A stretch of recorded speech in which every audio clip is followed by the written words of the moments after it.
In the heart of winter, with the Patterson estate blanketed in a pristine layer of snow, the family's mailboxes were graced with the arrival of heavy, cream-colored envelopes sealed with the Patterson crest.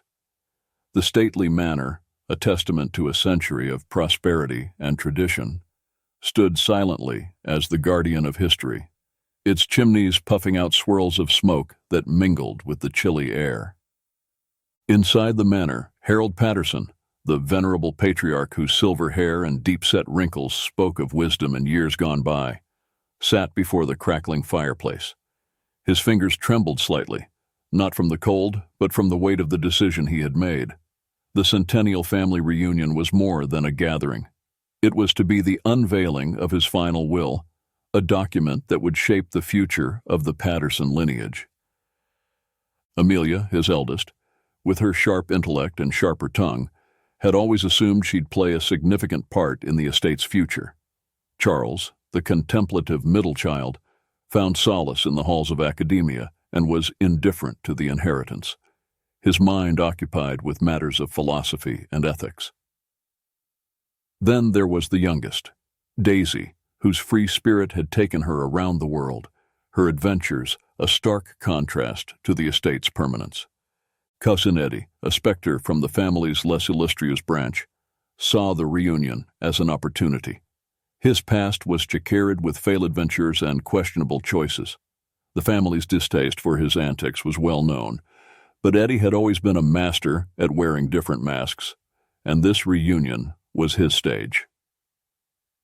The announcement set the stage for a winter gathering that was to be etched in the annals of the Patterson family.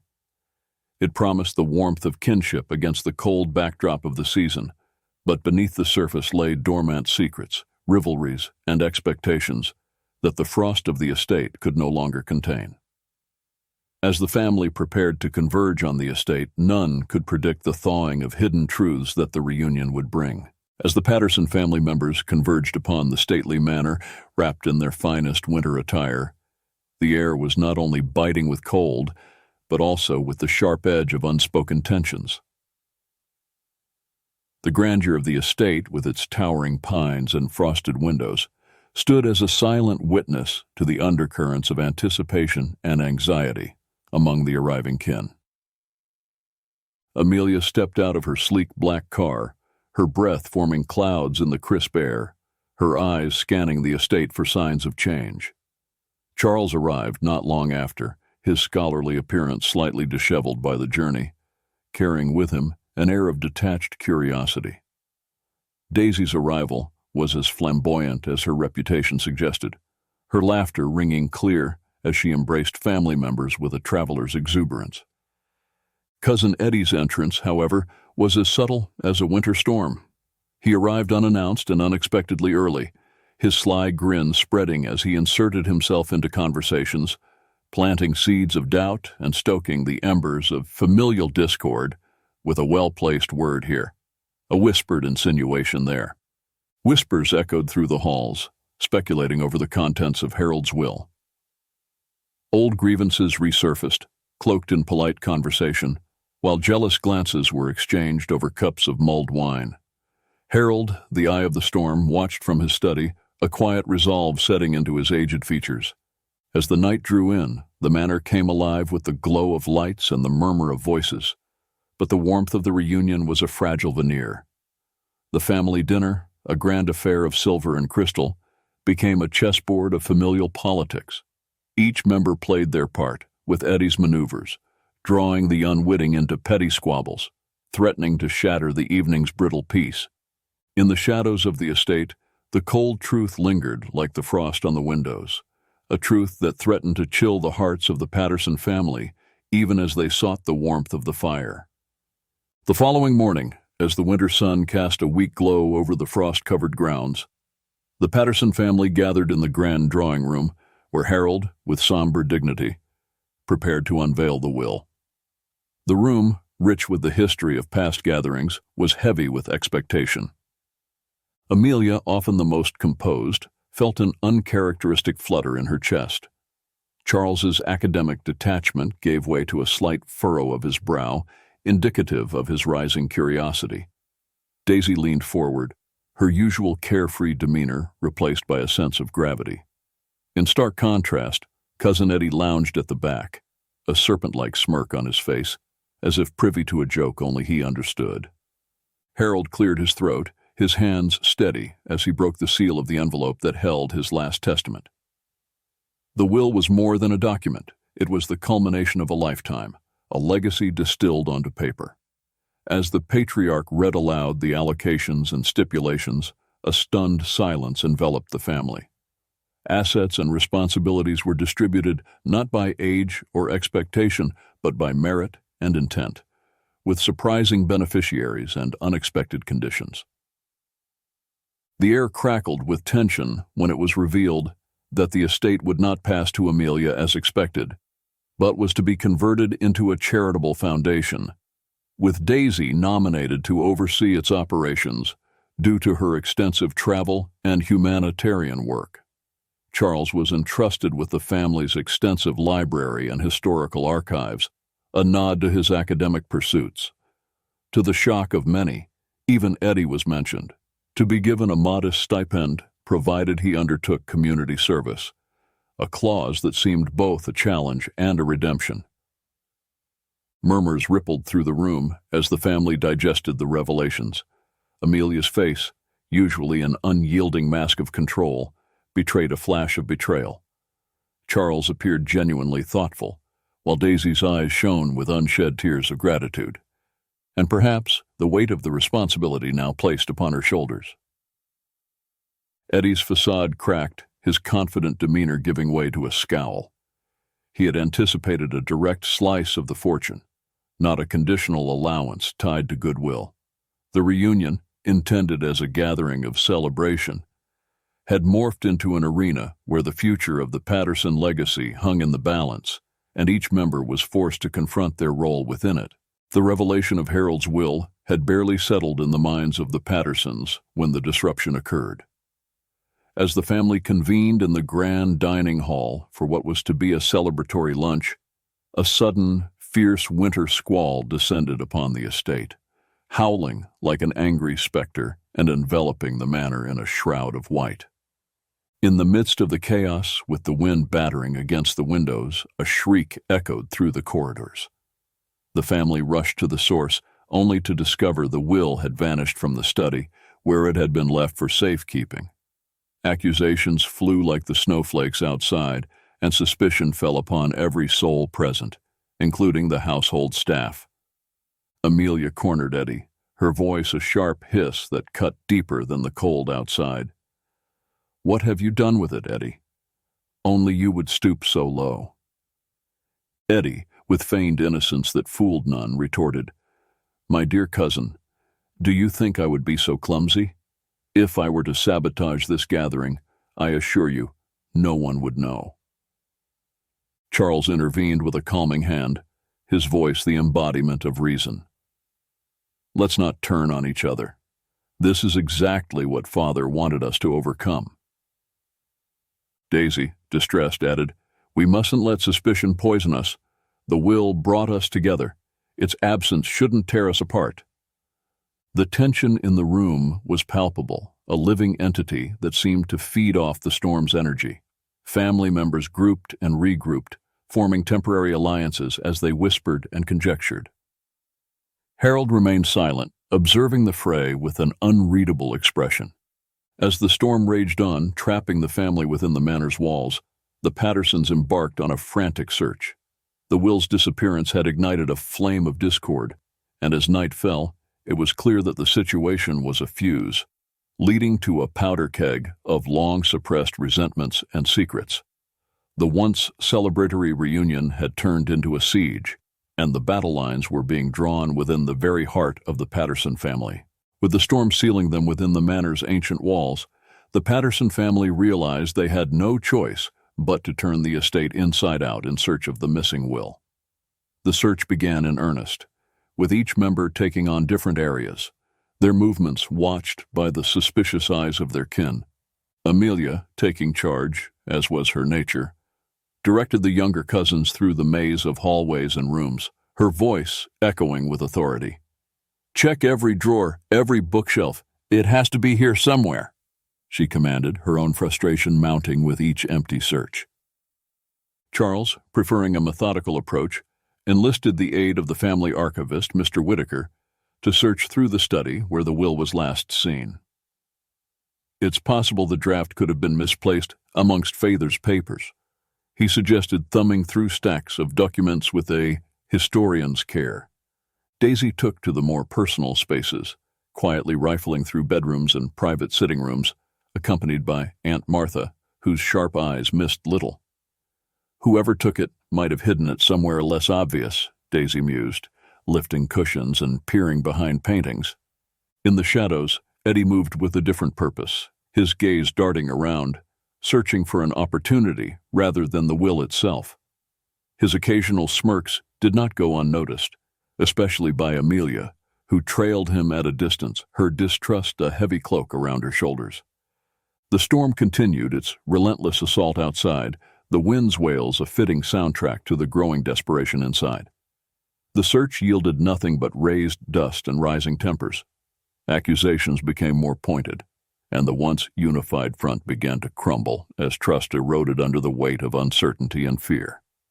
As the hours passed and the storm raged, the Pattersons found themselves not only searching for a missing document, but also for the solidarity that had once defined their family. The estate, with its secret passages and hidden alcoves, seemed to mock their efforts with its silence, as if it held its breath, waiting for the secrets it guarded to finally be revealed. The search for the missing will had inadvertently become a catalyst for unearthing a trove of hidden secrets that the Patterson family had kept buried for years. As each member scoured the estate for the lost document, old letters were found, long-forgotten photographs surfaced, and whispers of past scandals began to fill the halls. Amelia, in the attic amidst a sea of dusty trunks, stumbled upon a cache of love letters between her great-aunt and a mysterious suitor, a romance that had been vehemently opposed and ultimately doomed. The discovery left her pensive, wondering about the parallels between her own rigid control over her life and her great-aunt's lost love. Charles, while examining the extensive collection of books in the library, discovered a hollowed tome containing a cryptic journal penned by the family's enigmatic founder. The writings hinted at a hidden compartment within the estate, fueling speculation that the will might be concealed within a secret room that few knew existed. Daisy, checking behind a grand old portrait in the main hallway, accidentally triggered a mechanism that revealed a slender drawer. Inside lay a collection of war medals belonging to an estranged uncle who had been disowned for reasons now forgotten, his heroics overshadowed by a single, unforgivable act. And in the midst of the search, Eddie's opportunistic tendencies surfaced as he pocketed a few trinkets he deemed neglected by the family. His actions, however, were noticed by the sharp-eyed Aunt Martha, who viewed him with growing suspicion and disdain. With each uncovered secret, the family's dynamic shifted subtly. The collective quest for the will had exposed vulnerabilities, softened long-held grudges, and unraveled the tightly woven fabric of their shared history. The Pattersons were beginning to realize that the estate was more than a repository of wealth. It was a testament to the complexities of their lineage, each room a chapter, each artifact a story. As the night deepened and the storm showed no sign of abating, the Patterson family found themselves not only in search of a will, but also of understanding. In revealing their hidden past, they began to see one another in a new light, the shadows of judgment giving way to the dawn of empathy. Yet the question remained, where was the will, and who among them had the motive to take it? In the dim light of the library, with the storm still raging outside, an accidental confession broke the heavy silence. It came as the family, weary from the search and the emotional toll of their discoveries, gathered to share their findings and reassess their strategy. The atmosphere was thick with the scent of old books and the faint musk of secrets dragged into the open. The youngest of the Pattersons, little Timmy, who had been playing hide-and-seek amidst the chaos, spoke up innocently. "Uncle Eddie told me a secret game. He hid something important and said it's like a treasure hunt. All eyes turned sharply to Eddie, who blanched under the collective gaze. Amelia, her voice laced with a mix of triumph and disgust, seized the moment. "Eddie, what have you done?" The murmurs and gasps of the assembled relatives swirled around him like the howling wind outside. Eddie, cornered by the accusation and the innocent revelation, stammered out a confession. All right. I took the will, but it was just a joke, a bit of fun to liven things up. I didn't think it would go this far." His attempt at nonchalance fell flat in the face of the family's shocked expressions. Charles, ever the peacemaker, intervened. "Where is the will, Eddie? This joke has gone far enough." The seriousness in Charles's tone left no room for Eddie's usual games. Reluctantly, Eddie retrieved the document from its hiding place behind a loose panel in the wall. As he handed it over, the tension in the room eased, but the betrayal hung in the air, a new storm cloud in the Patterson family's history.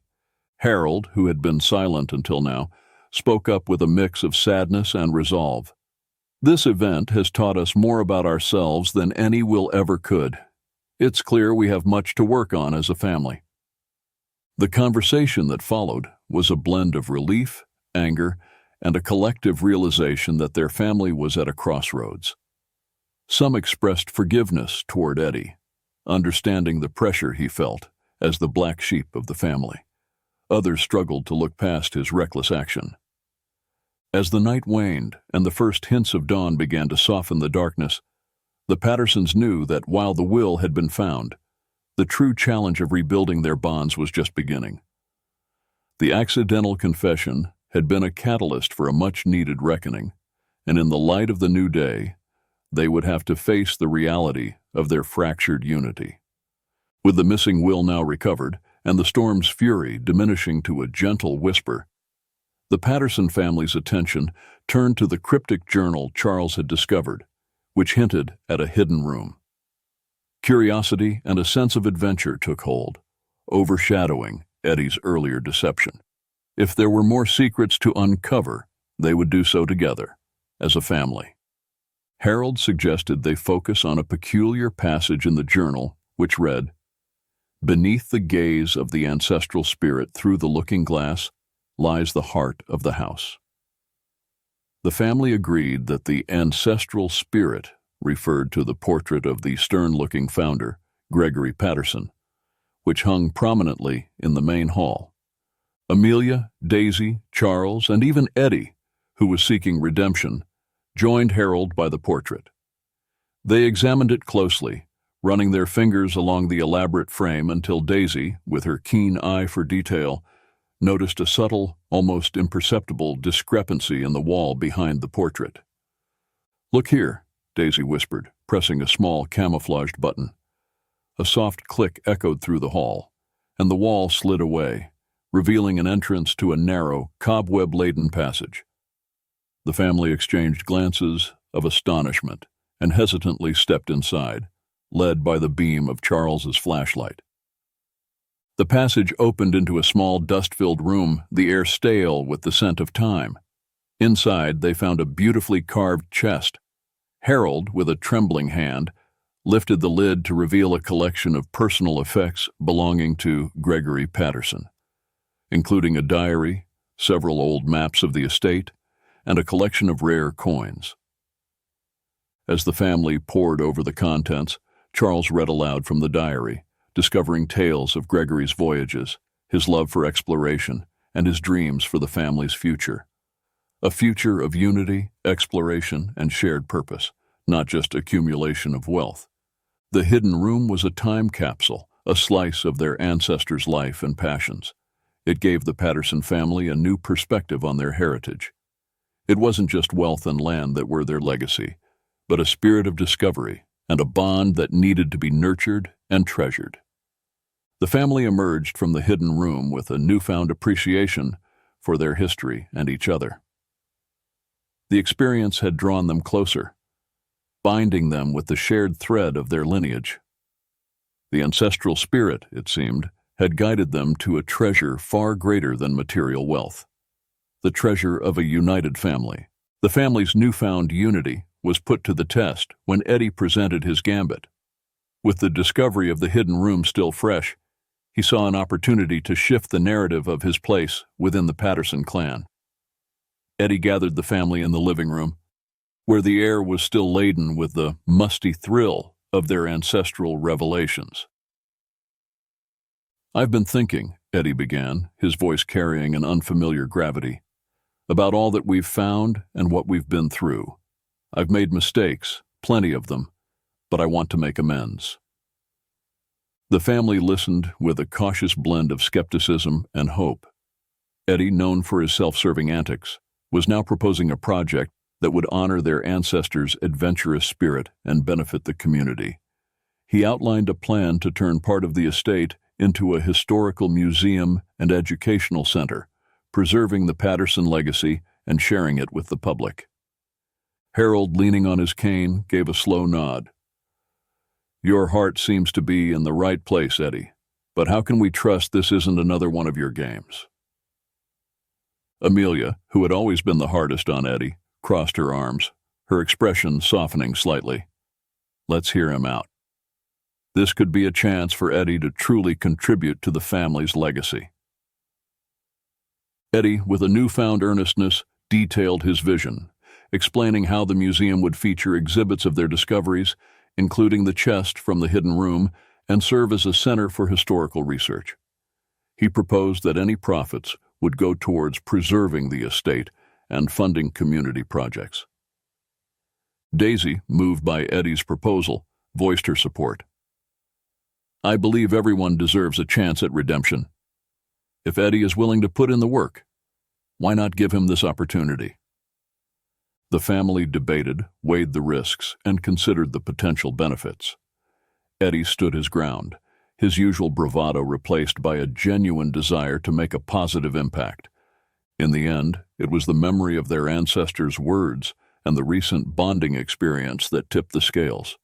The Pattersons agreed to support Eddie's gambit, providing him with the resources and oversight to ensure the project's success.